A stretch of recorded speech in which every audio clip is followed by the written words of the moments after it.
Hey boys, it's me again. Today we're going to talk about a couple of things. Firstly, check this out. Hang on a second.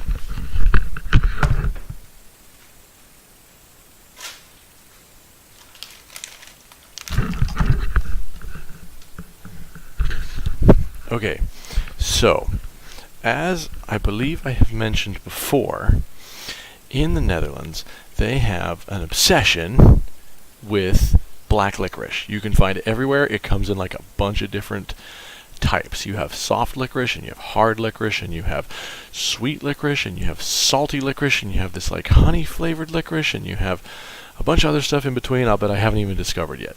But if you go to the grocery store, there's going to be an entire section just for licorice.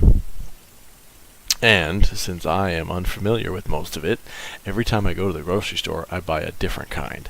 And I was at work one day, and I was talking about this with some Dutch guys, and one of them said, you gotta get the stuff that's like the soft licorice, but it has like this white stuff on the outside.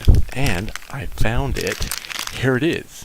It's called this. School... oh, let me do it here. Kreit or something? Or kreit? Or schut. Suffice to say, I don't know how to say it, and it's clearly very painful to say. But what it means is it means school chalk. And the reason is because it looks like this. Even though in the middle... oh, I guess you can't see that well. Hang on. You can see it's got licorice in the middle. It's really good stuff. So, these are great. I'm a fan. I also kind of like the standard soft stuff. The salty stuff is awesome when your throat doesn't feel great. So I'm a fan of that. Anyway, okay. So what I want to talk to you about was, a few weeks ago, it was actually, even before the trip to Spain that I told you about, I went to London for a wedding. Now, check this out. You see the map, right? Here we are. I don't remember if you can see my cursor or not in the video. Doesn't really matter. But as you can see, here's Eindhoven. This is where I live. We zoom out, and you can kind of see, here's the Netherlands, and here's Germany, where we used to live. And if you go over here, you get to London. Alright? And if you zoom in on London here, you start to kind of see where I was at. So, the wedding, I might have to actually do some looking up of some things here. Wasn't that far north. Alright, screw it. I will just look it up. But it was in a place called Hackney. Oh, I was a little off. Sorry about that. So it was here in Hackney. Okay? This is a part of London that's like, I don't know, northeast London-ish, I guess. I'll be honest, I don't know London that well. It's, it has its place, but I wouldn't say that it is my favorite place on earth. London's okay. So I rolled over here for a wedding, and the wedding was here at the Hackney Town Hall. Oh, that's a lovely tree placement. Way to go, Google Street View. Ah, here we go. Here you go. Hackney Town Hall. Here is where the wedding was. But the wedding was in the early afternoon, which meant I had some time to kill. So, what I did was, I went from the, so here's where that town hall was, right? But if you go up here, as you can see, there is a place called The Cock, a Tavern. It is right here. And I thought, you know, you guys probably don't understand why this is yet, but that's actually a very funny name for a pub. And so I went in there while I had some time to kill, and this is what it looks like on the inside. You can see it's called the cock because that is an old English term for a rooster. And if you look very closely, oh, you can't see it in this picture.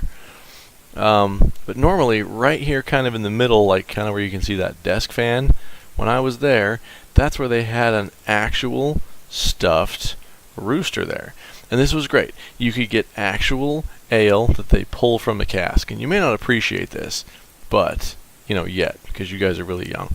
But British ale is really awesome. It does not get enough credit. Now, there is another thing you need to notice. In this photograph, do you see kind of in the background here, past these ugly British men, there's this chalkboard. In this case, it says hop, swap, and some other stuff. Anyway, not important. Let me kill this for a sec.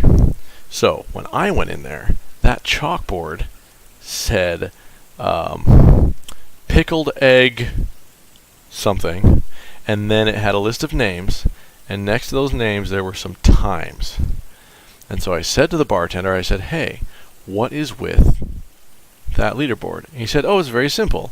He said, that is for the pickled egg speed eating contest. And I said, well, that's very interesting. And I remember the slowest time on there, the bottom time of the top 10, was 6.78 seconds.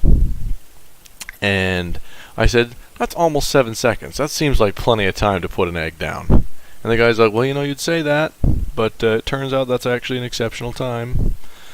And I said, really? And I said, well, what do I have to do in order to participate in this clearly misguided egg eating contest? Now, admittedly, I was a little intoxicated at the time. And he said, it's very simple. You pay £1. I put an egg in a cup. I get out a timer. I say start the timer. When I start the timer, you can start the you can start eating it, and off you go. Here, check it out. I found a picture. Here's pickled eggs here. Right? See these things in these jars, and they have them in like different colors and stuff. I had sort of a standard whatever pickled egg. That's what they look like. So it was served in one of these egg cups. Here you can see it in like a little. Those are in shot glasses, but it's a similar idea. More of the pickled eggs. Clearly a big deal at the Cock Tavern. And he got it out, put it in a cup, got out his phone, and said, okay, ready, set, go. And I ate it as fast as I could and opened my mouth so you could see that like most of the egg was gone. There's probably like little bits of egg in my mouth. But he's like, okay. And he stopped it, and it was 17 seconds. And he goes, that's actually a really respectable time. And I was like, dude, it's 10 seconds slower than the slowest time. He's like, yeah, it's, it's hard. And I left there going like, I have to like get on this leaderboard. But I didn't have a chance. By then it was time to go to the wedding. So we went to the wedding. The wedding was an interesting affair. It was a Nigerian wedding, which that was kind of a personal first for me. Nigeria, by the way, if you're curious, I've never been there. I love how it keeps on the tavern. Nigeria is over here in Africa. You can see it over here. Nigeria. I don't really know very much about the place. It's a relatively kind of Western-friendly country, so like immigration from Nigeria is a little bit easier than other places, so you get kind of a lot of Nigerians in a lot of places. I think it's a country that has a lot of oil. That's probably actually part of why it's kind of Western-friendly. Otherwise, I don't really know very much about it. Every taxi driver I ever had in Washington, D.C. was Nigerian. That's kind of what I got. But yeah, the wedding was very interesting. They wore these really kind of colorful, patterned clothes, and there was tons of food, and there was insane loud music, lots of dancing. It was quite the party, and it was not too far from where the Cock Tavern was. So yeah, London was a bit crazy, and I'm kind of looking forward to the next time I have an excuse to go back there and get on that pickled egg leaderboard, because that was pretty awesome. And if you've never had a pickled egg, like, I know they're kind of controversial. Some people are like, oh my goodness, they're the worst thing ever, and some people think that they're fine. I tend to think they're okay, but I like pretty much everything with vinegar on it.